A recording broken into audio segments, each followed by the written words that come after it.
Hello, everyone. A little bit of a technical issue right now. The buttons weren't doing what I told them to do. Anyway, hello, everyone. Hello, Kai. The music was missing in the last seconds. So, hi, Adrian.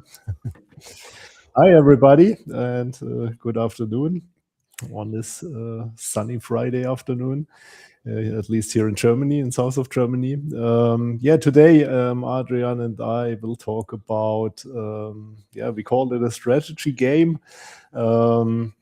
The basic idea behind was to talk about one of the worst, or in my opinion, one of the worst behaviors a leader can show, and that's micromanagement. So a lot of the leaders who micromanage say, I'm a thorough kind of a guy, and this is my responsibility to check everything. But in our opinion, it's no matter of thoroughness, it's a matter of a lack of trust. And this topic we want to discuss today a little bit shorter live stream than usual, since of some time issues we have, but nevertheless, keep it short, and we will come to the point, so stay tuned. Exactly. And there is a reason why we call it, or try to call it, it's not a strategy game, because I'm one of these persons doing a lot of this stuff, or I used to do it. And one of the aspects of gaming of strategy games was that you were learning, like the entire generation who played games, and there's a lot of people, especially in the tech area, learned that you are in charge, you are a leader somehow, and you can click around people. And the more efficiently you tell everyone exactly what to do, and revert decisions, make changes very fast, very competitive, you become a very good strategist and leader, right? So you lead your people, your pawns you have down there, which is actually nonsense. So for the game, it is not. The game does work like this, but reality doesn't. So if you would try to do that in reality, it would actually hurt the people more. It would hurt yourself more. It would hurt the process more. And it is exactly what people do. So micromanagement is essentially that metaphor. So it's the master of puppets, the pulling the strings theory or metaphor, where someone is basically there, and without that person, you don't do any stuff. So no one is doing anything, right? And that is my personal definition of micromanagement. And it is existing, even though it becomes better these days, because I think social media and the modern zeitgeist actually changes that into a better direction as it was, like the last 20 years. But how is it with you? Do you think it is right now a big issue, or it's how often do you see this actually, that leaders do that in companies? I see it, unfortunately, pretty often. And also I think everybody knows that in Germany and the industrial area or industrial sector, the economy is kind of a challenge at the moment. And in times like that, a lot of also C-levels are coming back or falling back to micromanagement, because they think everything what they have under control will be better. And I know a few years ago, maybe some of the audience know it already. I was in the automotive development area at an engineering service supplier, and there is one little story that keeps it, but brings it to the point. So we had some company presence with some small packs of gummy bears. And it was not the gummy bear; it was a vehicle. Then we distributed or gave that to the customers. And one day, when there was a crisis at a German OEM, a car manufacturer, there was a department leader who counted all these packs, and he also had a list to control who of his employees or team members are taking how many. And so if there's a crisis and you read anything about cost efficiency programs, and then you can bet on it that there are department leaders and also high level up to C-level members. They are writing lists, how many pencils an employee needs, and so on. And every investment, even if it's so small, like buying let's see, attending at a conference or whatever, has to be approved by the highest C-level or board member. And it's okay to save money or to be aware of where the money goes, but I think there are limits that you can take it for serious or not.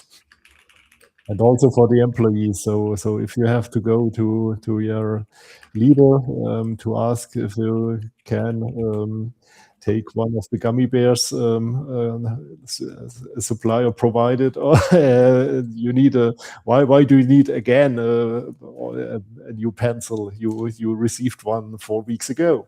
So Yeah, that form of micromanagement is already something. It is not even important to do that.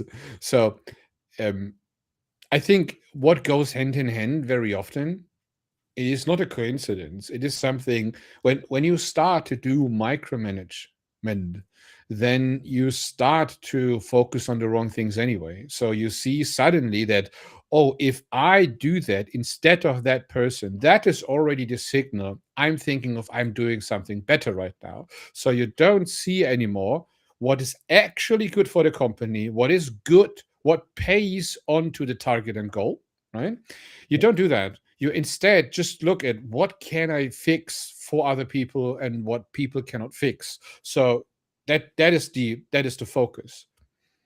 The point is, and you said control, and since I practice stoicism for myself, and during my reflections, control is a very big topic for me personally, and I see that everywhere out there. There's patterns everywhere, and you can't control other people. You can, at best, influence other people. And by that, you need to control yourself.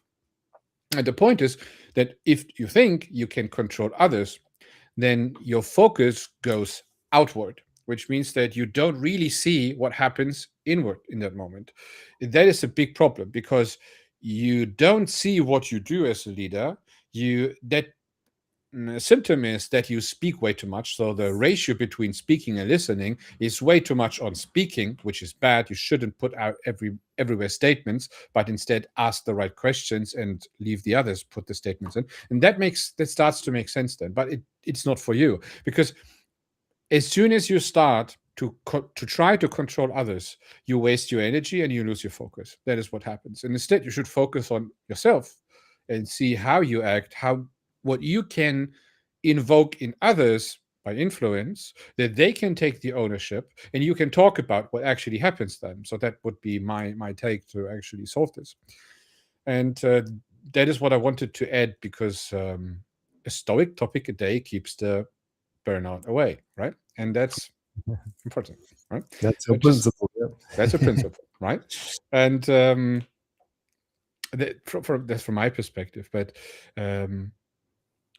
you said something different or else. Is like in Germany, I think that German CEOs or leads in general or managers in general, it's like there is a lot of expectations out there, because we see ourselves here as high performance people. Somehow we see that, even though we don't really are high performing anyway. So it's like, it's more like something we have from the past, or we believe it was like that in the past, and we try to live up to the standard, but we are always like below that standard, and we hide it away, and we are all fine with that in the company. And that is the reason why such micromanagement is actually allowed to exist, because it is not only the CEO of a 500-person company, it is basically every leader in between who does exactly that, because they simply don't know how to do leadership. Leadership is not a taught topic. You don't learn that in school. You don't learn that in ethics. You don't, and it should be taught in ethics in school. Ethics should be a main field of study in all education, not in a religious way, but in a way in between the social aspects, the civic aspects in between people. So how do I behave? When do I say something? When should I listen? How is listening and these kinds of things on a psychological level actually working?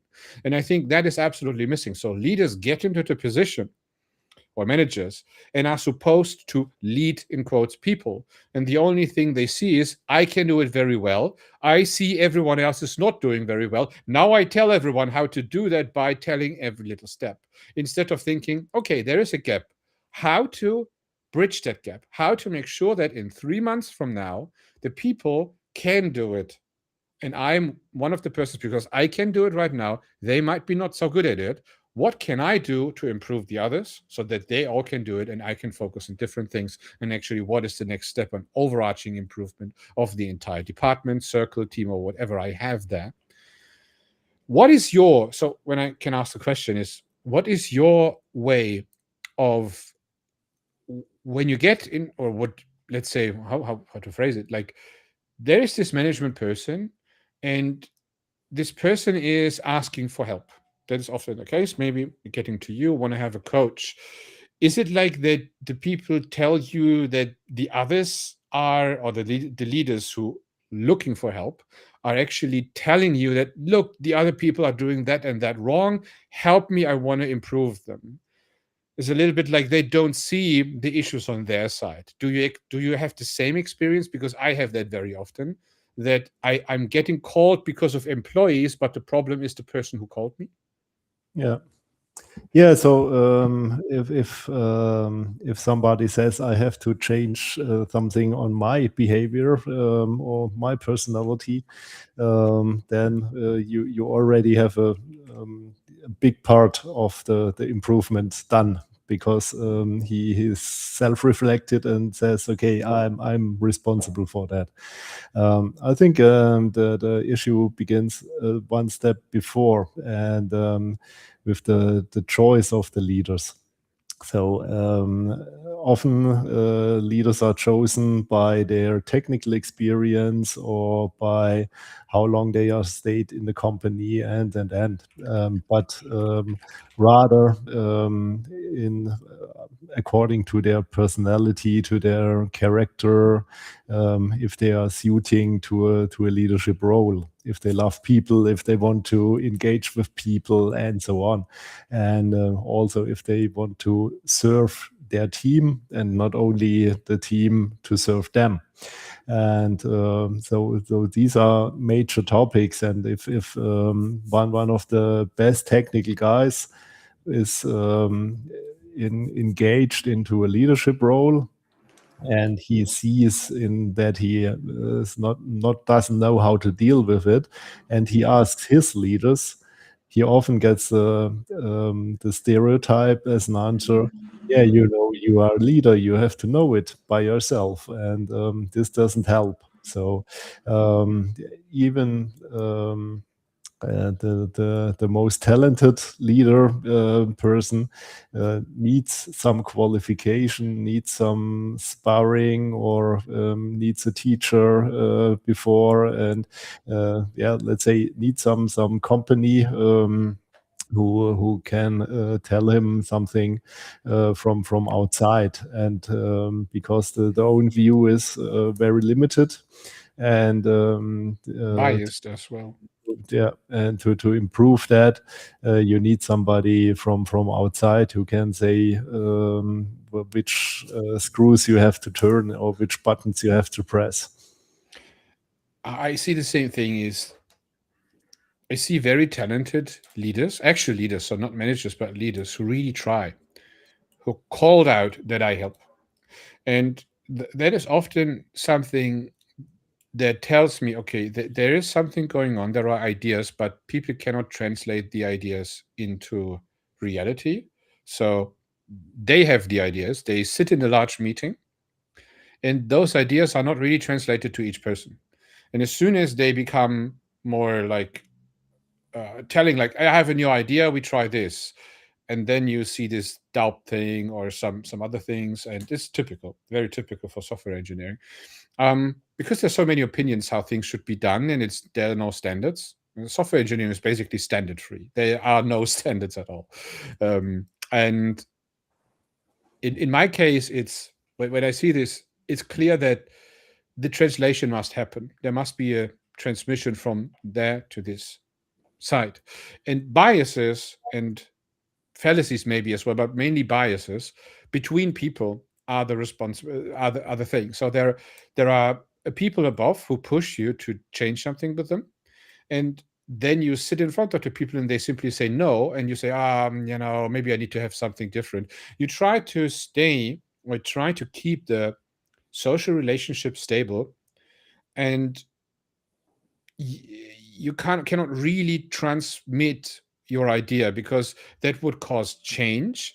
Change would cause the change in the relationship, and that change in the relationship terrifies the leaders. That is what I see as well. One way is, of course, to have the confidence. Oh yeah, so let's build confidence. Confidence, not in an absolute term, but confidence in the way that I know whatever that happens when I do this, I'm comfortable with what happens afterwards. If it's okay, if it's a success, fine. If it's not a success, fine as well. But that includes, I am fine with a change. So that implies you can only be comfortable with that if you have already done that at least once.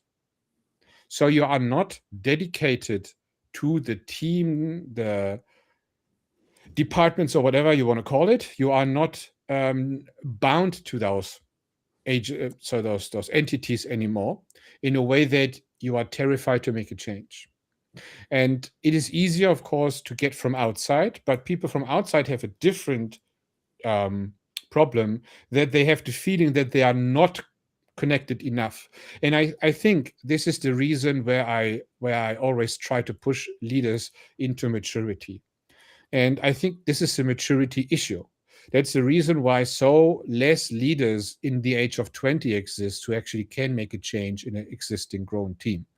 And the reason for that is you need to have enough experience, and you need to have enough experiences made in a negative and a positive form, which were threatening to you, and you were overcoming those, that you see that those results don't scare you anymore. And that is a prerequisite to actually get from the micromanager, who, instead of doing that relationship stuff, just push the relations to the side and just do the stuff for the other people. Right? And that is a little bit like, that's avoidance of actually changing the entire culture. That is what I see so often. This is not a complicated form, but that is the actual pattern of it in my space. Do you see something similar in the automotive industry, or is it different there? No, I think it's similar.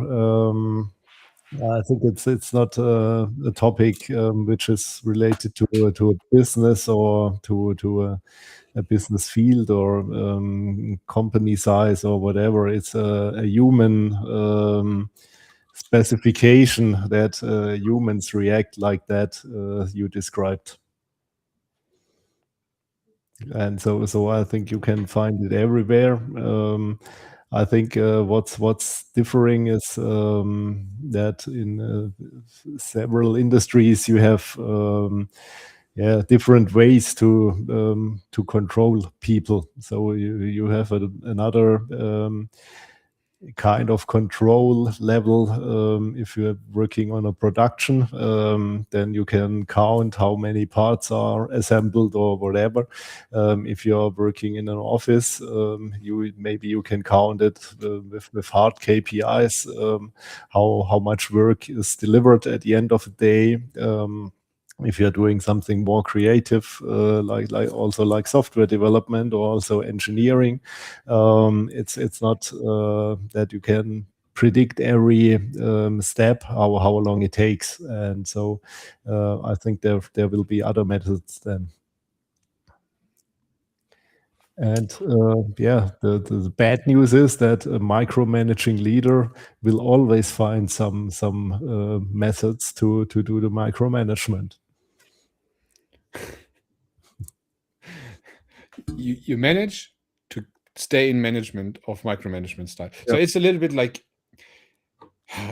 then it comes close to a self-fulfilling prophecy. So you say it's the best way to do it, then you just do it because you can, and then it's the reality. So it's a little bit like, should we do that?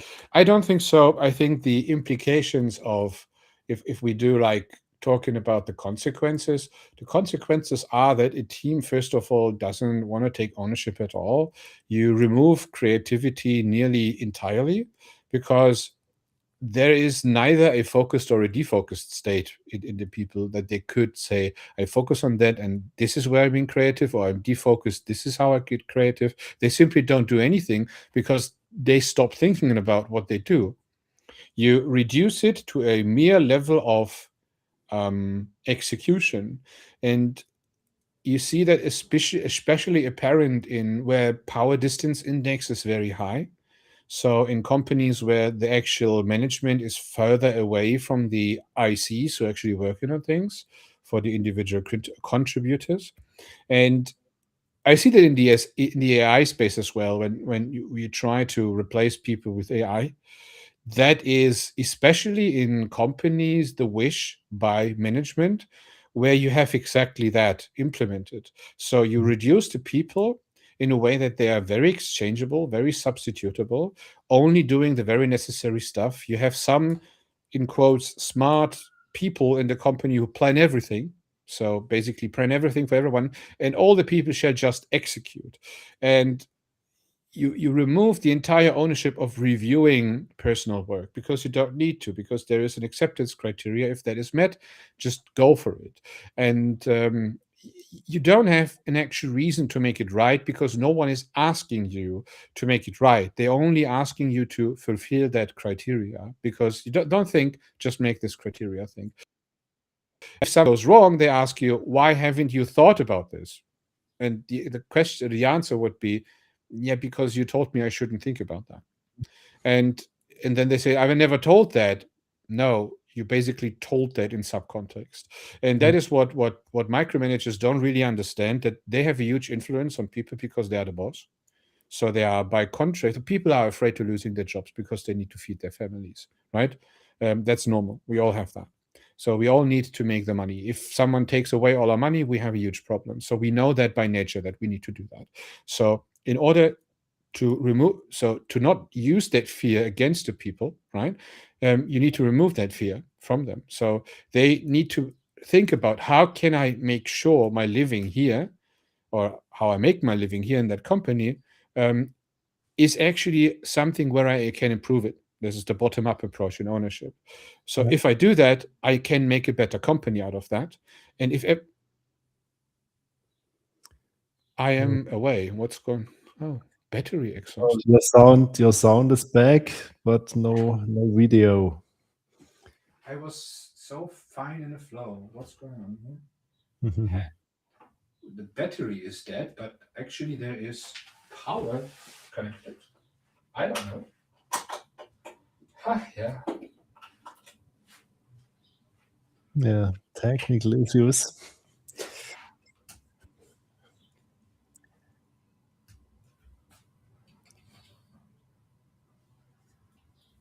I am Elgato. Hello, everyone. I'm back. Somehow I needed to replug the power cable. I don't know what that was. Somehow the battery of my camera was on. I didn't see that. And now it's on power again. That's streaming. That's Now part we of can life. see you again. I need to micromanage my camera better. I Yeah, shouldn't leave it to the camera. yeah. But what you were describing, that's then also this strategy game that leaders are taking it as a strategic tool to control the people or to fulfill their leadership role. Yeah, that's only the strategy. So, and I think this one of the theories is that management is not really like saying that I give you that team, right? Or we give you that team, take care of that team. You have the power to do that. It's like you already get, as a management person in the middle management, so many obligations and restrictions that it is nearly impossible to really give that away, because you have so many consequences when things don't work. And when you then have already a bad relationship and you don't really know how to leverage this, you go the safe route, because if you tell someone to do something and that person doesn't do it, and the outcome is bad, you can always point out that this person is working not very well. You can see that in the reports, in the performance meetings. You can always point that out. It is some form of safety mechanism for you as a manager, which is very bad. Should be like you get power, and whatever happens in your team, there are some basic rules, but everything else is up to your charge. And if you do it right, then it's fine. But if something goes wrong, it is you, not a person. We are not interested that you blame any one of your people to the higher management. That is the Yeah. worst. In my opinion, that is the worst. But it is worse, it is bad as well that the manager actually doesn't have the power in between to actually do that. So they need to do this nonsensy PDI stuff, or power distance index, whatever Mhm. that is called, right? Flowing down, the blame game downwards and upwards. I really don't like it, right? And so every leader who sees that I can't provide that for my sub leads, I need to go one step above and fight for it. And those up there need to fight for it until you reach the C-suite, and where the actual cultural requirements and possibilities are defined. You need budget for this, time for this, understanding for this, and you need the expertise for this. So you need to provide this for your company. You can't expect from one middle management person that this person changes the entire company. That doesn't work. I never said that happened. No, it's a cultural topic, and cultural has to be shaped by everybody, but beginning with the top. So you can't do it or build a company culture bottom up. Okay. Sorry, I was getting another message. Yeah, so we have 10 more, or some more minutes actually. I think that is a very interesting topic, and I think more people should think about that, especially on the higher ranks, but on lower ranks as well. But if you see that as a person, you should name it. I think understanding is the first step to actually make a change. Especially in the German industry, I think people should more come to people like you and ask for help. And I wouldn't, it's a first step as a mentoring, for example. If a leader asks for private mentoring, how can I fix these kind of things? That's, but I appreciate more is if more leaders in companies actually say, you know what, to the co-leaders and to the reports or something like that. let's provide some budget to talk about this. Budget in form of time and external budget, which means that you need to have the time where you don't work and where you put time and energy into how to actually get away from the current state we are into a better one. Until you can do that on a daily basis with a disciplined baseline. But for the companies I know, there is no way to have a disciplined baseline every day. So they need to get there first because they are so entrenched that there is no common baseline. Everyone just have an individual baseline and no one knows about that. You know, that I often have meetings where you sit down with entire teams and one person is or two persons are talking about an issue of the team which seems to be so severe, and that's nearly every time the case, that all the other people say, no, it's actually good for me. I don't know what your problem is. It's a little bit, how can that be? We're talking about maybe 20 people, 25 people, sometimes even 10 or something like that. So people should know about general major issues of others, but there's so much isolation in between, and that is coming again from the idea of micromanagement over years. There is someone who dictates how to do it. It must not be a person. It can be a system like Scrum as well, where you get tickets and those tickets dictate how you do that. It is always that external agenda which destroys ownership. What do you think about that? What is your advice thing today? Yeah, I think begin with yourself and take the total ownership for what you are doing, and you are never or very rare that that the team is to blame for not doing the stuff right.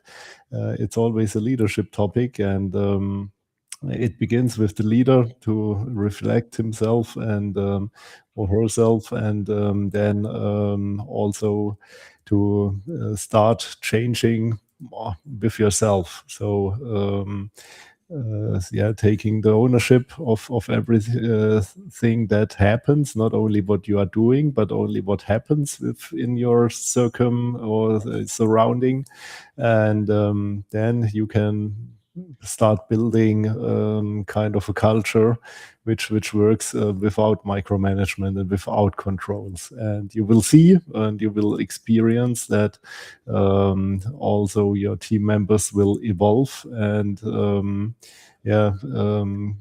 bloom up because they know that they can do anything or they can bring their contribution and they have your trust.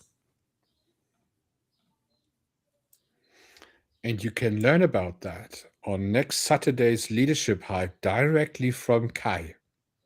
I would take that chance. We will post it in the comments, the link to the event. We will talk about these things there as well. I think it will come up anyway. It is always coming up. Absolutely. Looking forward to see you there, because that was a very interesting aspect you just mentioned. And we should go more for a deep dive there. And well, we have the next streams as well where we talk about that. We have next week a stream with another stream, isn't it? Yes, on Friday together with Alexander. We need to announce that. Yeah. Let's discuss it later. And don't miss the leadership hike in the Freiburg area in the Black Forest. Saturday, 18th of July, start at 12 o'clock. We go out for a hike, beautiful nature, beautiful topics, interesting topics, and a small group we can discuss intensely together with you. And don't miss that. Yep. I'm looking for the link to find information. There's the link. I'm pushing it into... It is complicated to push something in LinkedIn into an event. One second. There it is. Good. Yeah. Thanks a lot. I actually have to go. Sorry, I'm a little bit time constrained today. But thanks for listening. That was a good and important topic to speak about. Thank you, everybody. Have a nice